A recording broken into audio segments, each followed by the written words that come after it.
Hello student. आज हम राजनीति विज्ञान विषय के अंतर्गत एक महत्वपूर्ण टॉपिक पढ़ाने जा रहे हैं जो आप लोगों के लिए बहुत ही महत्वपूर्ण है। तो बच्चों, आज हमारा राजनीति विज्ञान का सबसे महत्वपूर्ण, अब तक का सबसे महत्वपूर्ण कहें तो ये टॉपिक है, वह है अरस्तू।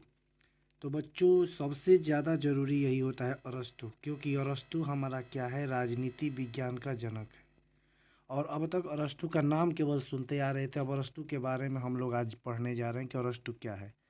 तो बीए एमए की परीक्षा में इसे लगभग प्रश्न पूछना है ही पूछना है हर किसी को। तो ये बीए एमए के साथ साथ अगर कोई कंपटीशन का एग्ज़ाम है, भविष्य में आप लोग का कोई भी एग्ज़ाम है या किसी भी परीक्षा का एग्ज़ाम है, तो उसमें अरस्तू ऐसा हो नहीं सकता कि न पूछे।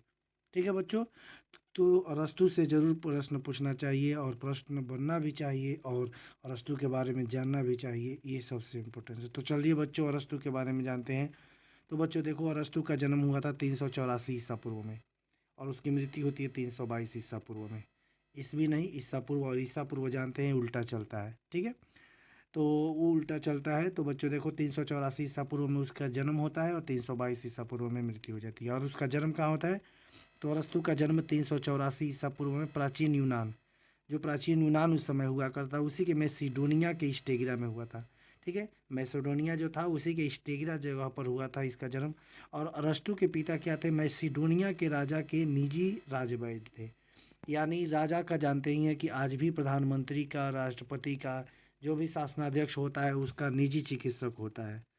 वैसे ही मैं अरस्तु के पिता मैसिडोनिया के राजा के निजी राजवैद्य थे, जिसका कारण क्या हुआ था कि अरस्तु का लालन पालन बहुत ही राजधाट से हुआ, क्योंकि राजा के राजवैद्य थे तो सभी जिंदगी बहुत अच्छा जी रहा था अरस्तु। और उसके ने कभी दास के बिना जीवन का कल्पना ही नहीं किया। देखिए, क्योंकि आगे हम लोग को दास पढ़ना है, इसीलिए हम ये पढ़ा रहे हैं कि अरस्तु अपने परिवार में शामिल कर लेगा दास को, क्योंकि दास के बिना ये जीवन की कल्पना ही नहीं किया था। इसीलिए दासता पर अब तक के कहा जाए कि राजनीतिक विचारक जितने भी हुए, उसमें सबसे ज़्यादा अगर कोई दासता पर पहली बार बात किया तो अरस्तू था, कि ये जो दास होते हैं उनका क्या जीवन होता है और कौन होते हैं, इसी के बारे में आगे पढ़ेंगे। इसीलिए यहाँ पर जोड़ दिए हैं, ये दास के बिना जीवन की कल्पना नहीं किया, क्योंकि राजवैद्य था उसके पिता। अरस्तु प्लेटो का शिष्य तथा विश्व विजेता सिकंदर का महान का गुरु था। दो नाम से जानते हैं, या तो पूछ देता है कि अरस्तु के गुरु का नाम क्या था, तो प्लेटो था। और अरस्तु किसका गुरु था? यानी सिकंदर का था। कहा जाता है कि जब यहाँ पे चंद्रगुप्त मौर्य के गुरु कौटिल्य हुआ करते थे, चाणक्य हुआ करते थे, उसी समय काल में उस विश्व विजेता सिकंदर के गुरु अरस्तु हुआ करते थे। एक ही समय की बात है, समकालीन थे दोनों। ठीक है, फिर है कि अरस्तु राजनीति विज्ञान, जीव विज्ञान, तुलनात्मक राजनीति का जनक या पिता है। ठीक है, कहा जाता है कि अरस्तु जो है राजनीति विज्ञान, जीव विज्ञान, तुलनात्मक राजनीति के जनक है। अरस्तु के पिता चिकित्सक थे, अतः शुरू से ही ऐसा माहौल मिला कि जिससे वैज्ञानिक क्षमता विकसित हो गई। अरस्तु के पिता क्या थे? राजवैद्य थे, यानी चिकित्सक थे, और इसी कारण उसके जीवन में शुरू से ही वैज्ञानिक दृष्टिकोण विकसित होने लगी थी। ठीक है, उसके बाद है कि अरस्तु ने कहा कि मनुष्य एक सामाजिक प्राणी है। सबसे इम्पोर्टेंस बात कि मनुष्य ने सबसे पहले ये बात कहा कि मनुष्य एक सामाजिक प्राणी है, क्योंकि वो कहता था ना कि मनुष्य एक सामाजिक प्राणी है, क्योंकि वह समाज में रहता है। फिर है कि अरस्तु प्लेटो के अकादमी के दर्शन शास्त्र पढ़ने के लिए गया, एथेंस गया था। ठीक है, अरस्तु जो है प्लेटो के अकादमी में, एथेंस में दर्शन शास्त्र पढ़ने के लिए, शुरू की पढ़ाई उसका मैसिडोनिया में होती है। मैसिडोनिया के बाद एथेंस जाता है, जहाँ पर पढ़ाई करने के लिए, जो इतना प्रतिभावान था कि प्लेटो उसे अपनी अकादमी का मस्ती कहा करता था। अरस्तु बुद्धि में इतना तेज था, इतना तर्कवादी था, कई तो आप विचार देखेंगे तो प्लेटो का विरोध में वो बोला है। ठीक है, तो इतना प्रतिभावान था कि प्लेटो उसको क्या करता था, अपने अकादमी का मस्तिष्क कहा डाला था। ठीक है, फिर है कि अरस्तु इतना विद्वान था कि मैसिडोनिया के राजा, यहाँ पे है ना मैसिडोनिया, उसकी विद्वता के बारे में आप लोग समझ सकते हैं कि अरस्तु इतना विद्यमान था कि मैसिडोनिया के राजा जो उस समय फिलिप हुआ करता था, 13 वर्षीय पुत्र सिकंदर की शिक्षा की जिम्मेदारी उसे सौंप दिया। अब समझिए, कोई राजा अपने पुत्र की शिक्षा की जिम्मेदारी किसी को दे रहा है तो बहुत ही महान व्यक्ति होगा। ठीक है बच्चों, तो ये है कि कह रहा है कि 13 वर्षीय पुत्र सिकंदर की शिक्षा की जिम्मेदारी उसे सौंप दिया। और सिकंदर विश्व विजेता की लालसा रखने वाला था। जानते हैं कि सिकंदर विश्व को विजय प्राप्त करने वाला था। और विश्व विजेता के आगे अरस्तू का दर्शन काम नहीं किया।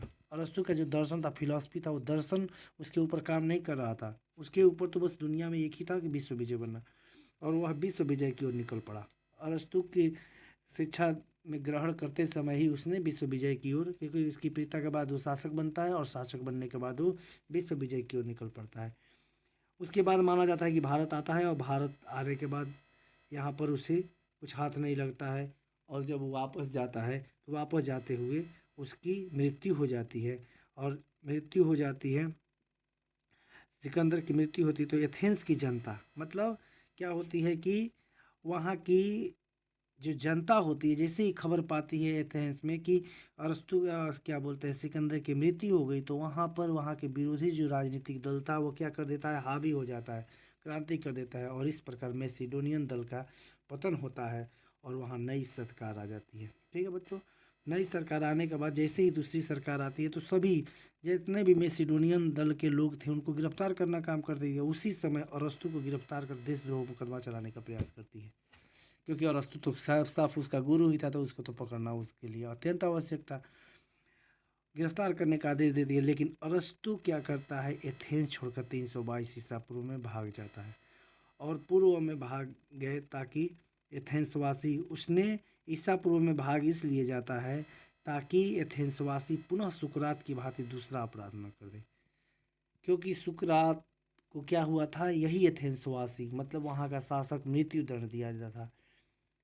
अरस्तु एथेंस छोड़कर भाग गया, ठीक है, और भागते हुए ये कहा कि मैं एथेंसवासियों को धर्म के विरुद्ध या दर्शन के विरुद्ध दूसरा अपराध नहीं करने दे सकता, और भागते हुए जाता है, और अंत में उसकी वहीं पर उसी समय में 322 ईसा पूर्व में बीमारी पड़ने से मृत्यु हो जाती है। अरस्तु अपने जीवन काल में 158 देशों का संविधान का अध्ययन किया। ठीक है, अब जीवन काल उसकी चालू होती है, उसकी कहानी ये, यहाँ तक तो उसका जीवन परिचय था, अब उसकी कहानी चालू होती है। तो अरस्तु ने अपने जीवन काल में सबसे पहले काम किया, 158 देशों का संविधान का अध्ययन किया, जिसके बारे में बार बार बताया है कि राजनीति विज्ञान का जन्म कैसे होता है। तो हम अगले कई वीडियो में बना चुके हैं, तो बता चुके हैं कि 158 देशों का संविधान का अध्ययन करने के बाद उसने राजनीति पर विचार दिया। तो 158 देशों का संविधान का अध्ययन किया, और उसके बाद अपनी पुस्तक लिखा, द पॉलिटिक्स लिखा, जिसमें राजनीति पर विचार दिया। यानी अरस्तु ने सारे काम करने के बाद अब 158 देशों के विचारों का अध्ययन किया, संविधानों का अध्ययन किया, उसके बाद अपना एक किताब लिखा जिसका नाम था द पॉलिटिक्स, और द पॉलिटिक्स में अपना राजनीति संबंधी विचार दिया। अरस्तु ने राज्य को परिवार का विस्तृत रूप माना। यहाँ तक एक और बात है बच्चों, याद रखिएगा कि राज्य को व्यक्ति से पूर्व माना, जिसने राज्य को व्यक्ति से पूर्व कहा था कि राज्य की उत्पत्ति पहले हुई है व्यक्ति की बाद में। वही अंडा और मुर्गी वाली हाल है, तो ऐसा नहीं है, वो प्रकृति से नहीं कह रहा था, वो कह रहा था कि अगर सभ्यता की बात किया जाए तो मनुष्य जब जन्म लेता है तो क्या बताया था, सामाजिक प्राणी, और मनुष्य जब जन्म लेता है तो वो एक नागरिक नहीं होता है, सामाजिक प्राणी नहीं होता है, वो राज्य में रहकर सामाजिक प्राणी होता है, तो मनुष्य बनता है, यानी वो जीव से मनुष्य बनता है, तो वो बात कह रहा है। अरस्तु ने परिवार में अपने क्या कहा, पति, पत्नी, बच्चे और दास, देखिए बताए थे ना कि दास को शामिल किया। वो कहा कि परिवार में ये 3 लोग होते हैं, पति, पत्नी और बच्चे, और लास्ट में होता है दास। दास के बिना वो जीवन की कल्पना ही नहीं किया था, इसीलिए दास को परिवार में शामिल किया। उसने कहा था कि यही परिवार क्या है, परिवार से गांव बनता है, गांव से समाज बनता है, समाज से राज्य बन जाता है, यानी कहे तो परिवार, परिवार के बाद गांव, गांव से राज्य। इसीलिए कहता था कि अरस्तु ने कहा कि राज्य अच्छे जीवन के लिए आता है, यानी परिवार में सारी आवश्यकता की पूर्ति नहीं होती तो गांव आया, और गांव में आवश्यकता की पूर्ति नहीं होती है तो राज्य आता है। ठीक है, गांव से राज्य, गांव से मतलब गांव से राज्य बन जाता है परिवार। उसके बाद है कि कहा है कि अच्छे जीवन के लिए आता है, क्योंकि उसी में तो सारी अच्छाइयाँ है।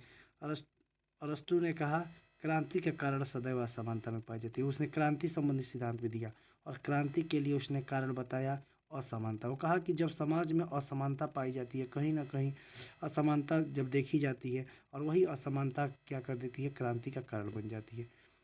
अरस्तु के अनुसार क्रांति का मतलब संविधान शासन में परिवर्तन है। कहता है कि जब असमानता आ जाती है समाज में, राज्य में, तो समानता लाने के लिए वहाँ पर क्या किया जाता है, शासन संविधान में परिवर्तन कर दिया जाता है। उसी को उसने क्रांति कहा कि क्रांति का मतलब शासन संविधान में परिवर्तन कर देना है। ठीक है, फिर है कि अरस्तु ने दास्ता का सिद्धांत दिया जो प्राकृतिक माना। देखिए यही बात बताए थे ना कि दास्ता को प्राकृतिक माना, इसीलिए उसे मुक्त करने को कहा कि देखिए प्राकृतिक ने ही व्यक्ति को राजा और दास बनाकर भेजती है। कहता है अरस्तु कि देखिए जिसके पास विवेक ज्ञान बुद्धि है वो राज्य करने आया है, और जिसके पास ज्ञान बुद्धि विवेक नहीं है वो प्राकृतिक से ही दास बनने के लिए आया है।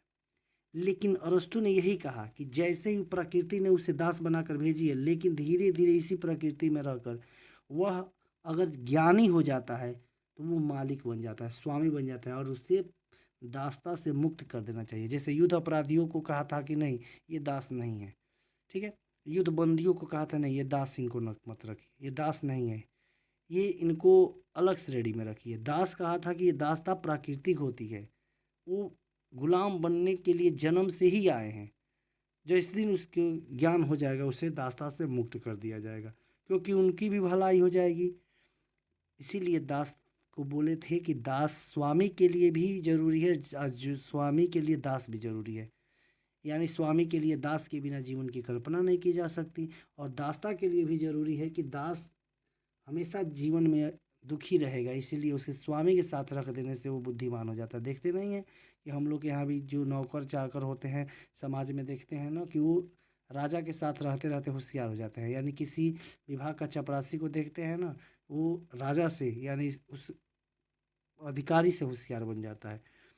फिर है कि अरस्तु ने संविधान का वर्गीकरण किया। संविधान का पहली बार वर्गीकरण अरस्तु ने किया था, इसीलिए राजनीति का जनक बताए थे ना। 158 संविधानों का अध्ययन करके 3 प्रकार के राजतंत्र, कुलीनतंत्र, प्रजातंत्र, इसका रूप स्पष्ट रूप, सत्य रूप और भ्रष्ट रूप, इसी का उल्टा रूप बना दिया था। राजतंत्र को निरंकुश तंत्र में, कुलीन तंत्र को धनिक तंत्र में, प्रजातंत्र को भ्रष्ट तंत्र में यानी भीड़ तंत्र में, इसका विकट रूप बता दिया था।